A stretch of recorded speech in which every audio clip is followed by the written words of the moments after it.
Church, she said calmly. This is Prophet Eliab's son. Silence fell like thunder.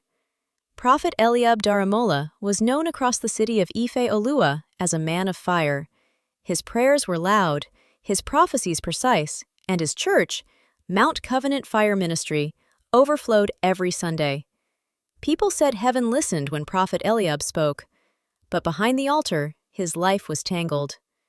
Prophet Eliab was in his early 40s, handsome, eloquent, and deeply charismatic. He often preached about holiness, discipline, and the dangers of temptation. Yet, the very temptations he warned against followed him closely, many of them wearing the faces of women who called him Daddy. Deborah Ajayi was the first woman who truly knew him before the fame. Years ago, when the ministry was still meeting in a rented classroom, Deborah was the church secretary. They prayed together, fasted together, and fell into sin together. She bore him a son, Micah Daramola. To protect his rising reputation, Prophet Eliab never married Deborah. Instead, he placed her in a small apartment on the outskirts of town, paid her bills quietly, and visited only at night. Deborah lived with a heavy heart. "You are a prophet to the world," she once said, tears in her eyes. "But to your son, you are a shadow." As the ministry grew, so did the number of women spiritually and emotionally attached to him. Sister Naomi Kalu, a wealthy widow and major church financier, she called it spiritual mentorship, but her late-night calls and expensive gifts told another story.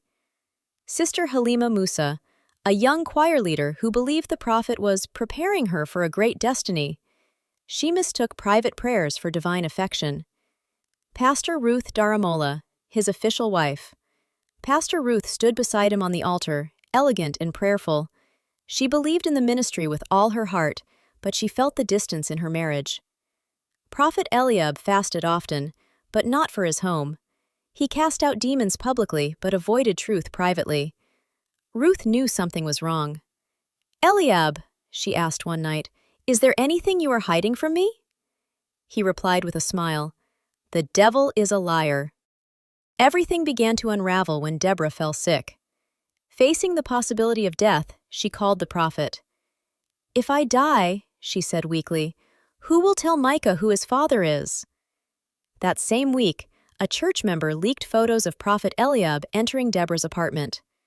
Whisper became rumor. Rumor became scandal. Sister Naomi withdrew her funding. Sister Halima left the choir, heartbroken. The church attendance dropped. Then Deborah showed up, unexpectedly, at a Sunday service, holding Micah's hand. She walked to the altar. "Church," she said calmly, "this is Prophet Eliab's son." Silence fell like thunder. For the first time, Prophet Eliab could not prophesy his way out. He wept openly. "I preached holiness but lived in compromise," he confessed. "I let the anointing cover my disobedience." Pastor Ruth walked away from the altar that day, not in anger, but in deep sorrow. Mount Covenant Fire Ministry never fully recovered. Prophet Eliab stepped down from leadership and entered counseling. Deborah survived her illness and raised Micah openly.